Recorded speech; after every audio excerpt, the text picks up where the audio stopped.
नमस्कार दोस्तों, मैं अंकित कुमार अग्रवाल, चार्टर्ड अकाउंटेंट।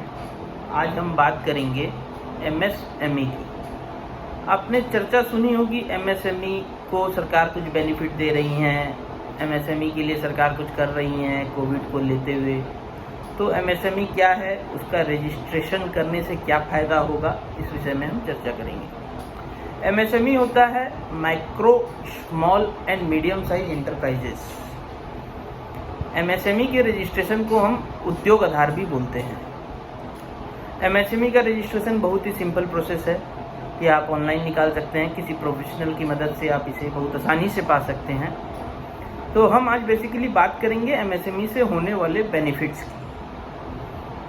तो एमएसएमई रजिस्ट्रेशन के फ़ायदे, तो सबसे पहला तो एमएसएमई रजिस्ट्रेशन का फ़ायदा है प्रायोरिटी लेंडिंग। जैसे कि आप एमएसएमई का रजिस्ट्रेशन लेते हैं तो बैंकों को जो गाइडेंस दिया जाता है सरकार की तरफ से लेंडिंग को लेकर, आरबीआई की तरफ से जो गाइडलाइन आती है, उसमें एमएसएमई सेक्टर को प्रायोरिटी लिस्ट में रखा जाता है कि उन्हें एमएसएमई को लोन देना है। तो बैंकों में प्रायोरिटी में रहने के कारण बैंक भी उन फाइल को जल्दी से जल्दी देखती है और जल्दी से जल्दी मूव करती है। दूसरा है कि इंटरेस्ट रेट, जो एमएसएमई को इंटरेस्ट रेट लगता है वो बाकी लोगों से कम रहता है।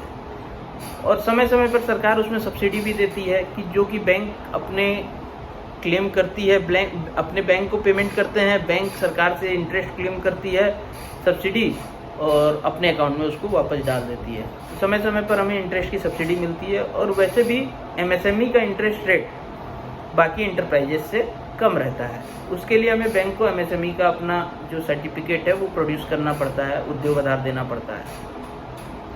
तीसरा बेनिफिट है क्रेडिट लिंक गारंटी स्कीम। सरकार एमएसएमई सेक्टर के लिए विदाउट कोलेटरल लोन की भी कुछ व्यवस्थाएं की है, जिसमें सेंट्रल गवर्नमेंट गारंटी देती है आपके लिए बैंक को। उसे कहते हैं CGTMSC, central government credit link guarantee scheme. इसमें सरकार क्या करती है, आपसे कुछ चार्जेस लेती है बैंक और वो सरकार को देती है, सेंट्रल गवर्नमेंट को। और सेंट्रल गवर्नमेंट आपकी गारंटी देती है बैंक को इन केस ऑफ फेलियर। अगर मान लीजिए आपका बिजनेस नहीं चल पाता है, ऐसा ना हो मैं चाहूँगा, लेकिन अगर इन केस आपका बिजनेस नहीं चल पाता है तो सरकार बैंकों को आपके गारंटी के बाबत पे कुछ पैसे देती है, जिससे कि बैंक को लॉस नहीं होता है। तो बैंक वो लोन देने में बहुत ज़्यादा प्रॉब्लम नहीं करती है और बैंक जल्दी से जल्दी लोन देती है। चौथा फायदा है कि सरकार समय समय पर एमएसएमई सेक्टर को सब्सिडी देती है। जैसे कि कई बार ऐसा होता है कि आप इंफ्रास्ट्रक्चर में इतना खर्चा करेंगे तो सरकार की तरफ से आपको 30% सब्सिडी मिलेगी, आपको पावर के लिए इतनी % सब्सिडी मिलेगी। ऐसे कुछ सब्सिडी समय समय पर अलग अलग इंटरप्राइज के लिए, अलग अलग मैन्युफैक्चरिंग यूनिट के लिए अलग अलग रहती है। तो इस प्रकार आप अलग अलग सब्सिडी का सरकार की फ़ायदा उठा सकते हैं अगर आप एमएसएमई में रजिस्टर्ड हैं।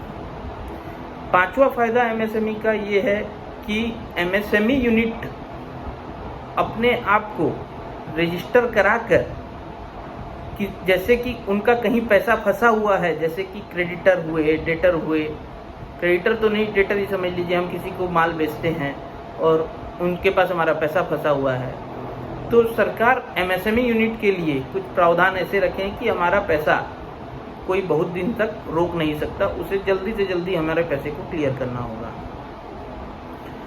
अब लोगों के मन में एक क्वेश्चन यह आता है कि ट्रेडर को एमएसएमई रजिस्ट्रेशन लेना चाहिए क्या, और ट्रेडर एमएसएमई रजिस्ट्रेशन ले सकते हैं क्या।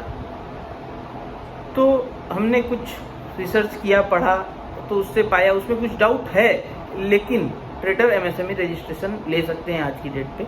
वह सर्विस के अंडर आएगा, क्योंकि हम जो ट्रेडिंग कर रहे हैं वो भी एक तरीके की सर्विस है। तो ट्रेडर भी एमएसएमई रजिस्ट्रेशन ले सकते हैं।